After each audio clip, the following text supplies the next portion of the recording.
Welcome to the Squared Circle Jerks podcast. As per usual, take that how you want to take.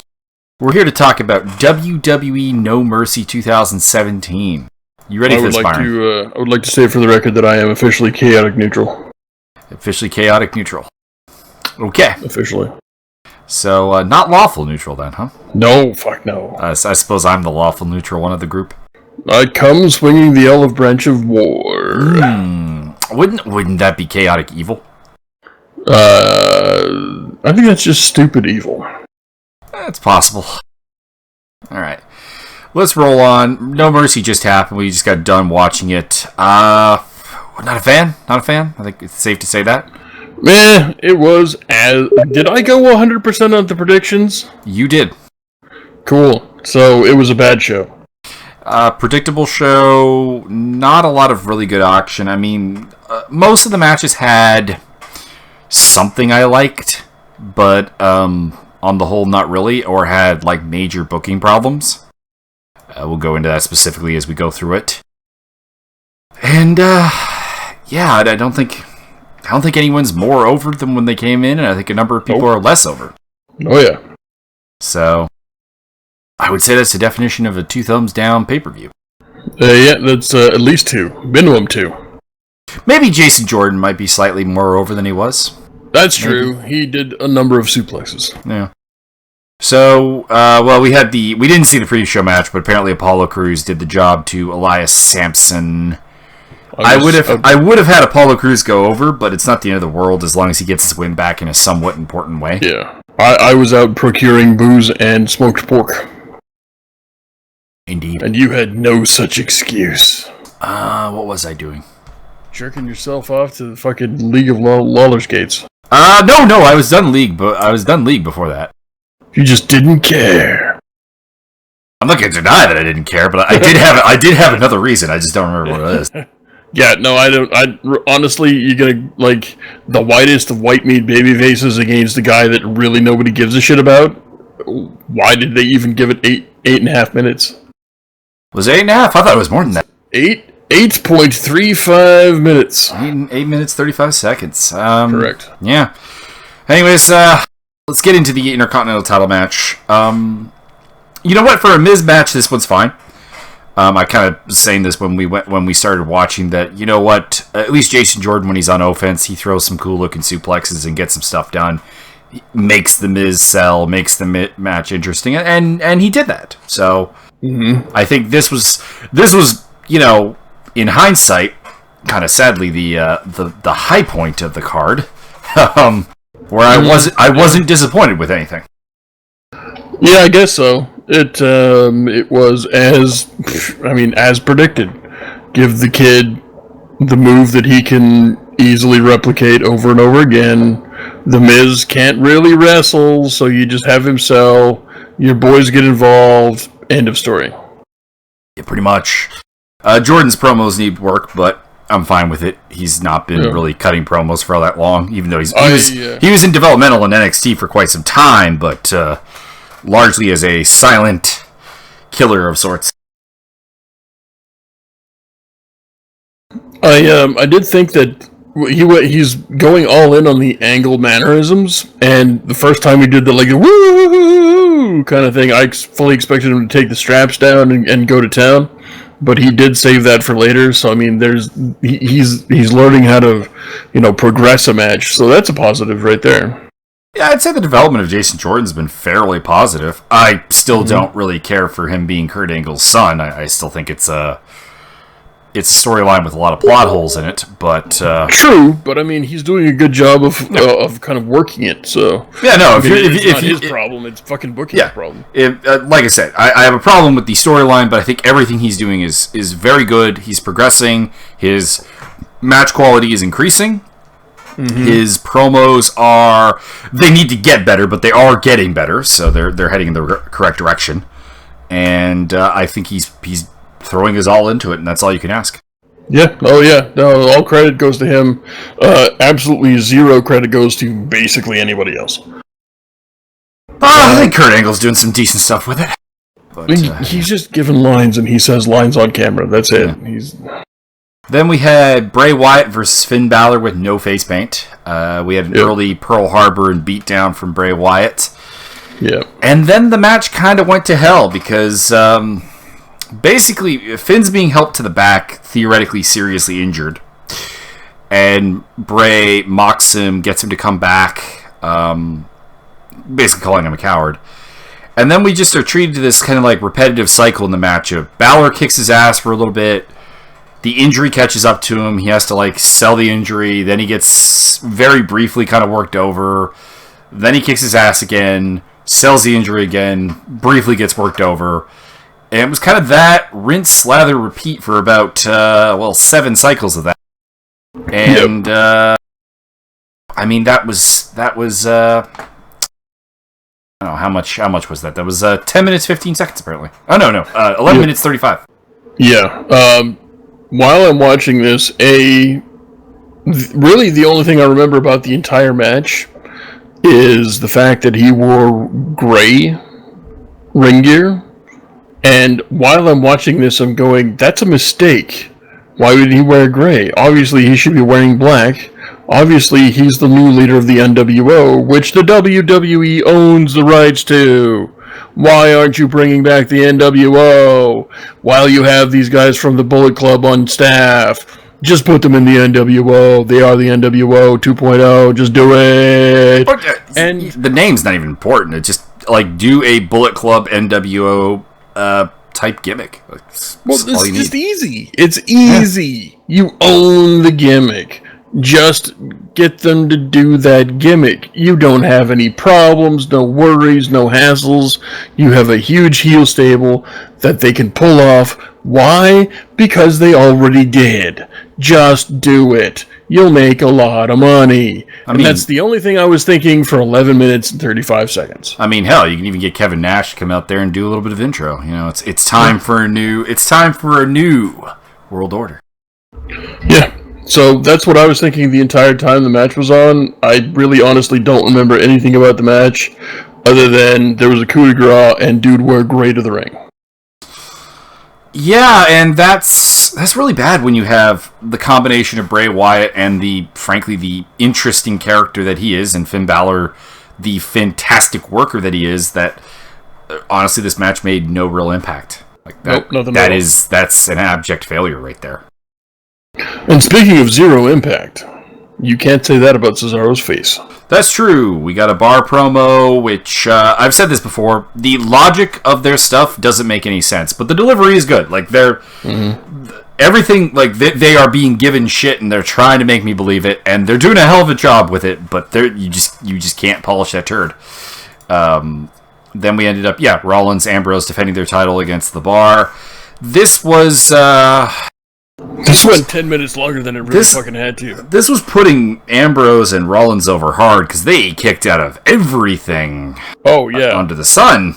They kicked out of every single finisher that Cesaro and Sheamus ever used for any reason in any match ever, plus some double team shit, plus some shit that they came up with on the fly, plus some stuff that they stole from a lot of other people, plus some other stuff, plus some stuff that wasn't even a finisher but they kicked out of anyway, plus, like, they did everything except hang Rollins and Ambrose from the rope by the neck until they were dead. And they would have probably kicked out on 2.5 anyway. Yeah, I mean, was a load of trash. You've got Ambrose working pretty much injured the entire match because he got swung into the steps. And also, by the way, referee inconsistencies here in WWE. So you had earlier in the previous match, Finn Balor getting assaulted and winding up having a match despite, kayfabe having probably an injury requiring x-rays. Ambrose eats this swing, and then the ref is like telling Cesaro, no, you gotta get back, I gotta check him, gotta make sure he can go on. I'm like, no you don't! What role is this? I also like the fact that they swung him into the steps and it took him about 18 seconds before he realized, I gotta sell! Like, dude's got, a rib and maybe an arm injury. That's not I don't like their whole, kind of injury stoppage gimmicks that they kind of have right now. It's like, no, I gotta check him. No, you don't. This is a fight. He's injured. Fine. We win. Yeah, no, I'm totally bored with all of that stuff. I've probably said this a million times already on the podcast, but I mean, I'm tired of guys kayfabing injuries during a match because, well, for example, Shinsuke Nakamura had to kayfabe that he had no legs for his entire NXT run. So, I mean, both knees were destroyed. How can you possibly wrestle? Oh my God, he's overcome the odds once more. Well, you got that, and then you've also got Austin Aries, who, while being the number one contender to Neville's title, was working injured every single match. Yeah. Why was he having these injuries if we're supposed to be serious about injuries? Mm-hmm. Anyways, highlight of the match is the catapult spot where it was Rollins, right? Who catapulted Cesaro into the post and knocked his teeth out? I believe so, yeah. Yeah, Cesaro basically went teeth first right into the top of the ring post and came out of there literally showing Sheamus, dude, I'm missing all of these teeth. Holy fuck. And at that point, I'm pretty sure one of the wrestlers told the ref we're going home, and the ref went, I'm sorry, I don't speak English anymore. Well, he doesn't take the orders from the yeah, he doesn't take orders from the wrestlers, is what I was going to say. But yeah, there was a big schmoz where Sheamus, I think, was pinning Rollins, and Rollins kicked out, and the ref did not count three. And like Sheamus and Cesaro seemed to be like really in his face about, dude, this is real hot. What was this? It didn't really suit their character because, they're supposed to be kind of like badass heels as opposed to whining cowardly heels. So they shouldn't be begging for a 3 count. So yeah, I think there was something communication-wise happened there where I think some people thought this was going home and some people didn't. Yeah, I mean, all props in the world to Cesaro, the human horse, who definitely, like, not only did he continue to work a match like 10 minutes longer than it should have gone, but he ate more, like, he ate 2 clotheslines. I think somebody kicked him in the face. Yeah, Rollins kicked him in the face, a couple of punches from Ambrose. He ate the wacky line from Ambrose as well. Yeah, oh yeah, of course Seth Rollins punched him in the face, because Seth Rollins doesn't have a fucking clue what's going on. But, yeah, Cesaro, OP, please nerf, please push this guy. Yeah. We know that you're going to break up the tag team because you hate fucking tag teams and you don't know what to do with booking tag teams, even though it brings 4 people to the ring rather than just 2, and you can easily save time during your tiny, minuscule amount of 3 hours that you have every fucking week. Anyway, here's hoping that Cesaro, maybe this is going to be a character shift. Maybe he'll get himself some gold teeth. It'll be Jaws. Yeah, well, he can totally be Jaws, yes! Yeah. Yes, bitch, yes! So just a couple of the real highlights here. There was a triple backbreaker spot from Sheamus that, had to be kicked out of. And there was Ambrose... I mean, you can't eat a pin after 3 finishing moves in a row. What a fucking piece of... And then I have in caps lock here, Ambrose kicked out of an air raid crash and having his partner power bombed on him. Yeah, of course he did. I mean, dude, that's Sunday afternoon stuff. Seriously, what are you trying... Are you tickling Dean Ambrose here? And eventually Rainmaker knee and Dirty Deeds on Sheamus gets the 3 count. Weak. There are some additional problems to this. Okay, so... You had them kick out of every finisher, which means that... Every finisher. Which means that, okay, let's look at the Raw Tag Team division here for a second. Who else is in it? You got the Club, who's, I think, permanently damaged, and you got the Revival, who you've done really nothing to really pull vault. Well, they keep getting hurt. Well, and the Hardys, I suppose. But you seem to be going on almost a Hardy breakup angle as of last Raw, so, there you go. And at some point they will break up because they'll push Jeff Hardy as a single.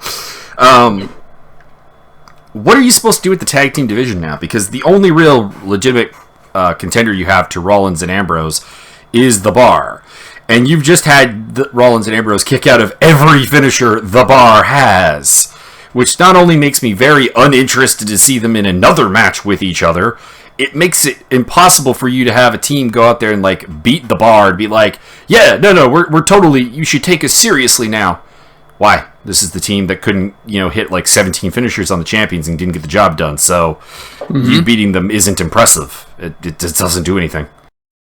And yeah, so the long-term booking of even the tag team division, fucking murdered by this match.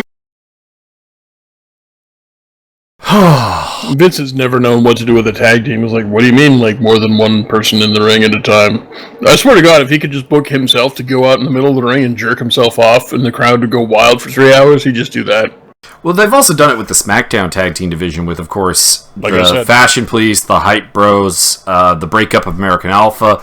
Like, you had a reasonably deep tag team division, and now you have made me not care about any of the teams in it, except for maybe the New Day and Usos.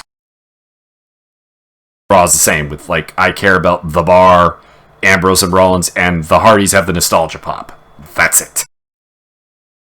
And then, okay, then we have a 5-way women's match. Again, some positive stuff here. Nia Jax is a monster. They're good at building monster heels. Sadly, that's about all they're good at. Yep, I would like to point out the fact that this is the third shortest match of the entire card, and there's 5 people involved. You fucking morons! Yep. Holy shit, you're bad at this. What, like, where did you go to booking school? Did they give you coloring books, and fucking did you eat all the glue, perhaps? Like, there were a lot of actually pretty decent spots here. Emma has actually a really good butterfly suplex. I was kind of unaware of that. She did a good job at that. Bayley hit some nice suplexes, some decent work from Bliss and Banks. Like I said, Jax is a monster. They did a double powerbomb, double dropkick spot on Jax to take her out of the match for a bit. That was pretty sweet. Although on it, Emma and Bayley were down for a really long time. They were the powerbomb part of it. They were down for a really long time, and I have written here, I'm like, what are they supposed to be selling exactly? Food poisoning. Bliss ends up DDTing Bayley for the win. A lot of spots that make sense on their own, but the overall narrative of this match is not very good, because you're building a monster in Jax, but you're building a monster that now I don't believe any of these 4 women can actually beat. So, Congratulations. Who's supposed to kind of go over at the end of this? Like, you build a monster for some. Okay, good point. Asuka can take her down. But then they fucked it up already. Why the fuck would we even believe? Okay, you got a monster that couldn't beat her opponents. You've got a monster that you put in a last person. Was it a gauntlet match? Yep. Like a month ago? Yeah. She almost won an entire gauntlet match on her own. Yeah, barely losing to Sasha Banks. And you can't make me believe that your giant monster heel is able to take out these women. And later I'm supposed to believe that anybody can stand up to Asuka? No one's ready for Asuka. Hashtag, hashtag that shit. You could do some things with Asuka, but oh man. Yeah, but no, you can't now. Well, I mean, you still can get like a good match out of Nia Jax and Asuka. Good story there, but then what do you do after that? I mean, what are you gonna do? Okay, here. Let's take the 5 people in this match. Bayley versus Asuka. Who gives a shit? Bayley's a fucking idiot. Well, Asuka already beat Bayley up too. Nia Jax versus Asuka. Who gives a shit? Nia Jax can't take out is obviously some plotting retard that can't take out all of the people in this match. That's what I'm supposed to believe due to the booking. Sasha Banks, give me a fucking break. She can never defend a fucking title. Joke City. Alexa Bliss is smaller than my leg. Eat a dick. No one's ready for Asuka. That is true. Fuck me. Yeah, just not good overall booking. Like, individual spots are good, but that's about it. Then we had John Cena and Roman Reigns, and talk about bad booking. Jesus, this was the longest match on the card, and I was ready for it to be over before it even started. It started super, super slow for really no reason at all. They're like, Roman Reigns wants a slow pace. I'm like, why? What about Roman Reigns' offense or like size makes you want a slow pace? I think honestly, if you think about his thing, which is Superman punch, spear, etc., don't you want a fast pace so you can like sneak in the Superman punch out of nowhere, which when they do it actually is very cool. Yep. Or a spear out of nowhere, which when they do it is actually very cool. But like, there's nothing about him that makes you want a slow pace. He's not big. He's not Big Show big. Like, you can totally do that with like the Big Show because like 500-pounder, he can't go fast. He's barely John Cena big. I think he's like somewhere around 300 pounds, I'd imagine. Listen, 50 pounds of that is chest plate, sir. Let's see. Roman Reigns is listed, and mind you, this is 265. Okay, yeah, no, I bow to you on this one. He's not especially big for a wrestler. He's definitely like a heavyweight, a big man, but yeah. He's smaller than he's like tiny compared to Braun Strowman, smaller than Lesnar, smaller than Big Show, smaller than hell. I think he's actually lighter than Samoa Joe. I would not doubt that even the slightest. John Cena is billed at 251 pounds, and I think that's probably underselling things. So, I'd say about 250 sounds about right. Maybe 260. But yeah, he's not big enough really to pull that off, and his offense is kind of designed around like dynamicism, which means he should actually want a faster pace. So that doesn't make any sense. And then the finish, pretty terrible. Just a Superman punch spear to put Cena away. That's garbage. One of the weakest finishes for Cena. Trash. Some really good like individual moments. Brett's rope AA, for example, really good. We had a table spot, which was pretty cool. Yeah, and the live crowd seemed to be into it, so maybe this was better live. I can't say. I can't see how. Yeah, but I was left with the feeling not that Roman Reigns is awesome and that he finally was the guy to beat John Cena or whatever. I was just left with the feeling that honestly Cena seems kind of almost old in the match, and he's not old enough really to do that. No, he's 40. Like he's a man. Like he's Ric Flair and HBK did a very similar. And Triple H did very similar matches to this, a decade or so ago. And like Ric Flair, who was much older than John Cena is now, didn't seem as old. And like he was legitimately old, yet the match didn't give me that feeling, and this did. So if this is how you're trying to get Roman Reigns over. Failure, because again he was booed heavily, and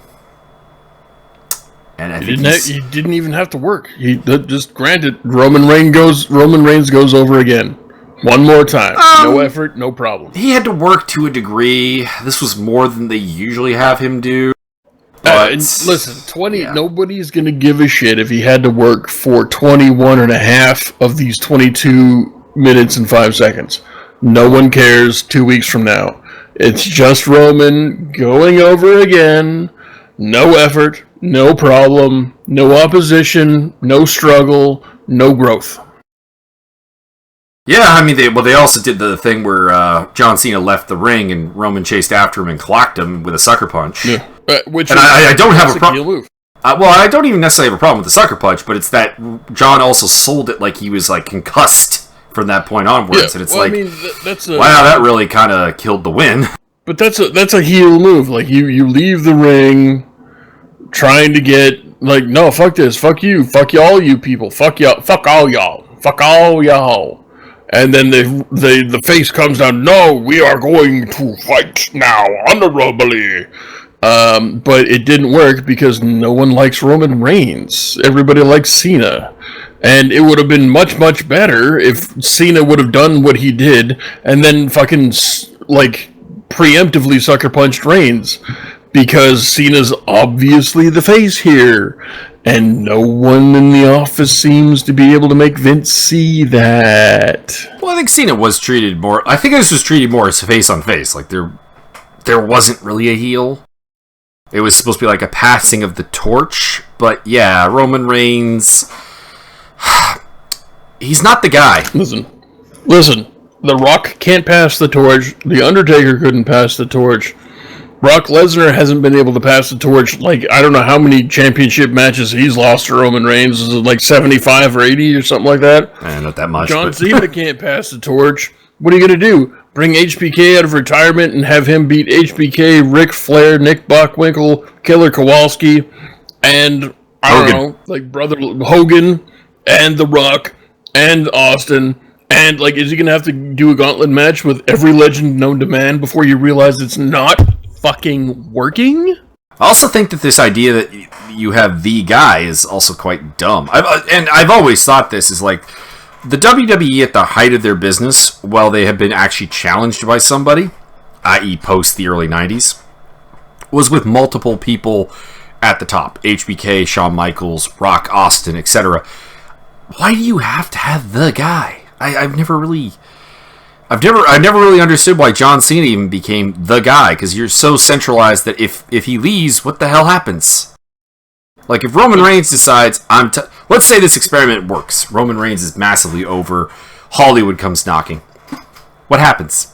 You put all this effort into building this babyface, and if Hollywood steals him, as they have with The Rock, what happens? You've killed your business.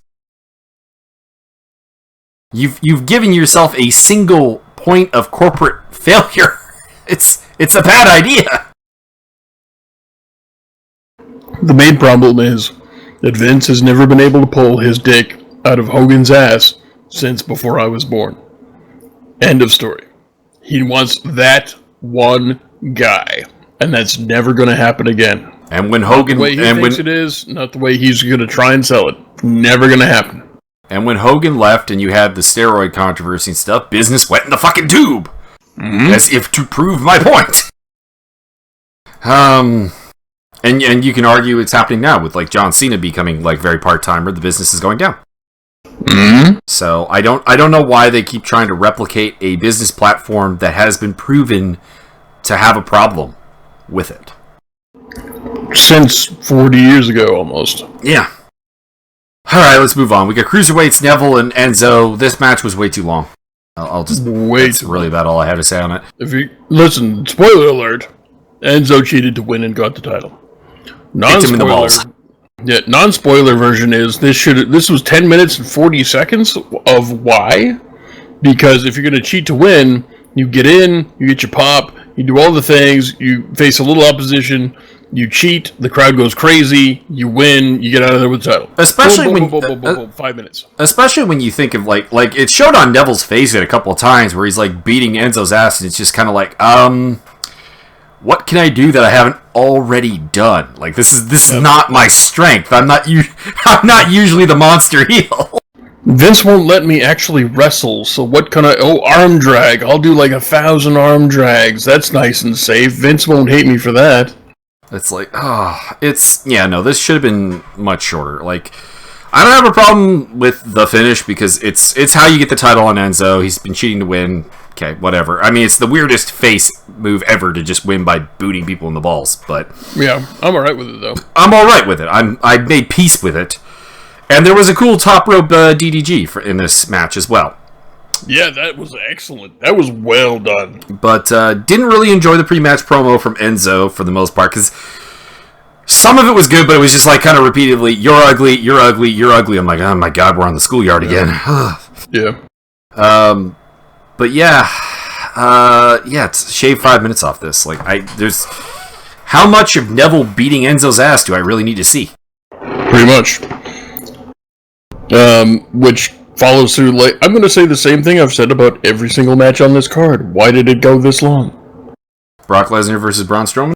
Yeah, why? Like, literally every match on this card had no business being even 2/3 or even 1/3 as long as it was. Well, no, the women's match should have been longer. Okay, yeah, no, that's true. So I should have had a women's match that was about 75 minutes, and everybody else gets a few minutes each, because nobody else on this card was worth a damn. And I'm largely fine with the length of the Miz versus Jason Jordan match. 10-minute match is about what they called for. Yeah, but it went too long. Well, you're going to say that about anything with the Miz. But what I mean is that wrestling is. What I mean was that in the Intercontinental match, there was a progressive story throughout the whole thing. It didn't stagnate. Like Bray Wyatt and Finn Balor stagnated. It told the same story 7 times over. This match stagnated because at some point Neville was out of ideas of how to beat the crap out of someone. John Cena, Roman Reigns. The length was fine, just the booking within it was problematic. Listen, if I wanted to watch two idiots hit their finishers 93,000 times, I'm sure I could go to a house show. Well, that's what I mean. That's the booking problem I have with it. The actual length is like, if I were to design a John Cena, Roman Reigns passing the torch type moment that's designed to get Roman over, yeah, I'm probably going to need about 20 minutes. It's just, what they designed here was terrible. It was bad. So we have Brock and Braun.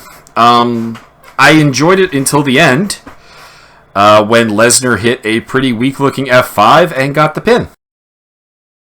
So yeah, it was pretty much garbage. It went from being the first 2 or 3 minutes were very good, and then it just slid right off a cliff and became plod, move, plod, move, plod, move, hit a finisher, I get the win now, yay. Well, I mean, my problem with it more than that was because I didn't even have as much of a problem with the plot as you. It's just at the end, it's like really super weak looking finisher took out your big ass monster and the one thing you basically have going on Raw right now. Yep. What the hell? Like, not multiple F5s, not some kind of like top rope moonsault or hell, Brock's old shooting star press, or not that I expect him to do these things. I'm just spitballing. But Brock salt. Like nothing out of the ordinary. Nothing. Nope, nothing at all. He hits an F5 and he's done. He gets manhandled for a bit. That's the only difference. How many running power slams were in this match? Well, yeah, that's the other thing is you took Braun Strowman's finisher, the running power slam. You let Brock kick out of it repetitively, much like Ambrose and Rollins in the tag match, and John Cena and Roman Reigns did to each other, and it lost any meaning really. Yeah, I mean, listen, if I wanted to watch finishers literally all night, I would have had the Young Bucks show up and do a gauntlet match. And they would have put it over as 19 stars. But the bullshit you pulled here tonight was trash. Pretty much. Also, you're just bull-faced lying to me because here's a tip to WWE commentary. Don't lie to me about guys who have actual stats in sports. It goes with the, when they try to blow Mojo Rawley and Baron Corbin's like football credentials out of the water. It goes when they also say, oh my god, Braun Strowman has stuffed Brock Lesnar's takedown. No one's ever done that. Not in pro wrestling, not in collegiate wrestling, not in the UFC. I'm like, yeah, Randy Couture did that a bunch of times in the UFC, and so did Shane Carwin, and so did Alistair Overeem, and Cain Velasquez. Hell, I think Frank Beer might have even stuffed a takedown or two. I'm pretty sure. So you're lying to me. Like, to the people that don't know MMA, it's not really all that impressive. To the people that do know MMA, you're insulting our intelligence. Yep. So, what's the point of it? Like, you want to ooze about, like, outside wrestling credentials? Do it, legit. Talk about the fact that he just stuffed a world champion in or a collegiate champion in wrestling, world champion in UFC, world champion in WWE, and the other thing is, like, I'm pretty sure Braun Strowman has stuffed his takedowns before. I'm pretty sure that, like, at some point Brock went for like a double leg or a suplex and was blocked by Braun Strowman. I'm also pretty sure The Rock did it. I'm pretty sure The Undertaker did it. I'm pretty sure John Cena's done it. I think this has happened a lot. It doesn't make it unimpressive, but don't try to blow it out of proportion. So yeah, that was my Corey Graves rant for the day. And I like Corey Graves, but sometimes he's the voice of stupidity. I would like to point out that Joey was saying the same thing on Facebook chat for me today. Thank you, Joey. Joey OP. Yeah, that was the card. We were both 100% on our predictions, except for I had Braun Strowman winning. I had faith. and was you not thought rewarded. that Emma was going to eat the pin? Fuck. Yeah, I thought Emma was going to eat the pin, but yeah, it was Bailey. Bailey. Yeah. Barry Bailey. Barry Bailey. Don't know what they're doing is what it comes down to. They're throwing away billions of dollars. That's what they're doing. When other promotions, be it, say, New Japan or Lucha Underground, or hell, even Impact, do something that I don't enjoy or don't agree with, I at least see what the end goal is. I see there's something. I don't know. I don't necessarily agree with it. I don't think it's necessarily a good thing, but I see it. WWE does things that I can't figure out the logic of. Well, what they're trying to do here, they're trying to do so. Alexa Bliss pinned Bailey, and then did all kinds of showboating afterwards. Oh, you cry, baby. Oh, do. So they're trying to restart that feud, which they fucked up so bad. Stay the fuck away from that feud, please, because I even if you did it 100% right, you can't get that taste in a row. Sir, they did it the worst possible way they possibly could the first time, so this time it's gonna be worse. It's gonna be so bad. They're gonna have no choice but to fire Bailey on camera in the middle of the ring, probably at WrestleMania right before she was supposed to have a match. It's gonna be the worst thing you've ever seen. It's going to be the end of her career. Like, here's the thing, is how do you even jumpstart that feud when you've been building up the Bliss-Jax feud and you've got Asuka coming in? There are so many better options. Doesn't matter. They're just trying to bury Bailey as deep and hard as they can. Nothing else. Everybody else's career is going to suffer until they've got Bailey buried 93 feet deep. Everybody else's career is on hold. And then you've fucked up your main event scene because Lesnar. If the idea is to have Roman Reigns cut through Lesnar and that's what's going to get him over, why? He looks weak now. Doesn't work for anybody else. Didn't work for The Rock. Didn't work for the John Cena. Didn't work for Undertaker. It's not even that. It's just that Lesnar now actually looks weak. Yeah. So what's the point of that? And they've done this 2 pay-per-views in a row. And you've killed Strowman, basically. Yeah. Strowman's gone. Strowman's heat is gone. Yeah, you could possibly recapture it because nothing is permanent, but it's dead for now. I got an idea. Strowman to 205 Live.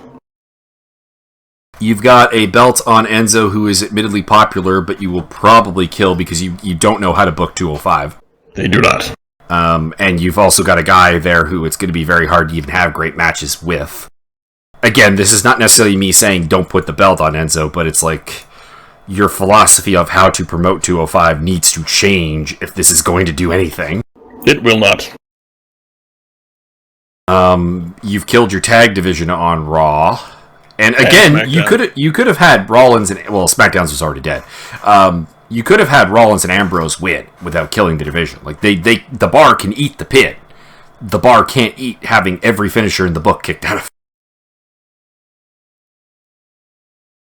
Your Intercontinental title scene is a guy who needs a lot of work and Miz, and and you put Reigns over Cena, which makes logical sense, but in a manner that doesn't actually get him over. And the women's division is effed.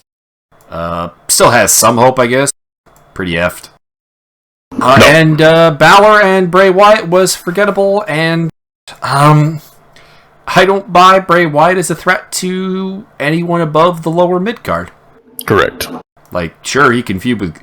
he can go feud with Goldust now, and I would enjoy the mind games of it, but it would be completely meaningless. I think he should be probably feuding with... Kurt Hawkins.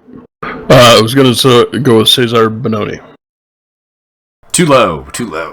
Well, I mean, what else are you gonna? You can't have him feud with Kurt Hawkins. Kurt Hawkins is a mastermind compared to Bray Wyatt. Kurt Hawkins never loses. It's a 115 match losing streak. And Kurt Hawkins is a god among men. You can't possibly put such a scrub of Bray Wyatt up against a man of that stature. But Bray Wyatt's like 15 steps further along than Braun Strowman. He's a monster that they have completely killed to irrelevancy. Mm-hmm. Every time they get him any kind of steam, they just kill that. Right off. He loses feuds. He got a win over Seth Rollins, but that's about it for the last 5 years. I went over to Seth Rollins because he's a fucking Edge retread. I, lost the feud with Orton, losing the feud with Finn Balor, bounced out of the main event scene when he failed to capture the title. Lost the feud against, what's his name, McGreasy Hair. Roman Reigns. Roman Reigns. Well, Roman Reigns is supposed to be the guy, so I mean, fair enough. But like, he doesn't win a feud over anyone except for one token win over Seth Rollins. Whoa, who cares? I can't take him seriously, and he doesn't even have the family anymore. So it's done. Strowman is set back and damaged. So fuck. A hundred monkeys could book a better show. You fucked up. That's all I got to say. You got anything you want to add? Literally no. Because, well, and in fairness, we warned you this would be negative. True. So that was No Mercy, and we'll catch you with our next WWE review, and we also have a New Japan review and a Lucha Underground review coming up in the next week. I thought we did the Lucha Underground. Well, there's another episode coming up this week that we're gonna have to I suppose. Yeah, that's true. So we'll have more of that. We'll have what's the Destruction in Hiroshima is the show we're gonna review. See. So Destruction in Hiroshima for New Japan, and then we'll be back with Raw, SmackDown, 205 Live, and NXT for next week. I'm not gonna lie to you, unless somebody really impresses me with why I should waste 5 of my hours per week, I'm not gonna watch Raw and SmackDown. Oh, it's gonna be skim viewing as fuck. Like, I'm gonna leave it on in the background while I'm playing a game or something. I'm gonna, you know what it is it's I'm going to, again, it's gonna be Wrestle Talk News. They're gonna tell me the Fashion Police were on SmackDown this week, and I'll watch that segment. At least give me Fashion Police on 205 Live. I was waiting for that. They were doing your boy Stu Garlic, and I'm like, here they come again. Come on! Yeah, but it seems like they're trying to transition into a feud between Tozawa and him, which makes sense. Which makes sense. The matches will be really good. But yeah, here's hoping. Although, mind you, that feels like such a step down for Tozawa. Like, here's the guy that lost a feud to Mustafa Ali. Go, you weren't the champion. Oh, that's so bad. Is there anybody on that roster that is now not a 205 Live former champion? Gulak. Other than Stu Garlic? Mustafa Ali, Noam Dar, Cedric Alexander, surprisingly enough. I don't believe that. I think all those guys have probably held the belt at some point. Daivari. Grand Metalik, Lindsay Dorado. I think all those guys have probably held the random white dude that's in the credits, that's in the intro to the show, and I still don't know who he is. That's Grand Metalik without a mask. It could be. I have literally no idea. Like, I actually literally watched the only show I watched the intro to is 205 Live, because I keep trying to think, who the fuck is that guy? I swear, 9 months from now, every single person on 205 Live will be a former Cruiserweight champion. Literally everybody. Gallagher has never been the champion, surprisingly enough. That's so weird. And Tony Nese. I don't believe that. So most of the roster still hasn't, but yeah, the percentage is getting kind of a little bit ridiculous. You got Rich Swann, TJP, Brian Kendrick, and Tozawa. And now next Neville. week, you will have Tony Nese, Jack Gallagher, and Lindsay Dorado all will capture the championship. 24/7, baby. Exactly. That's all we got. Get off of Byron's lawn, and we'll talk to you next time. Maybe.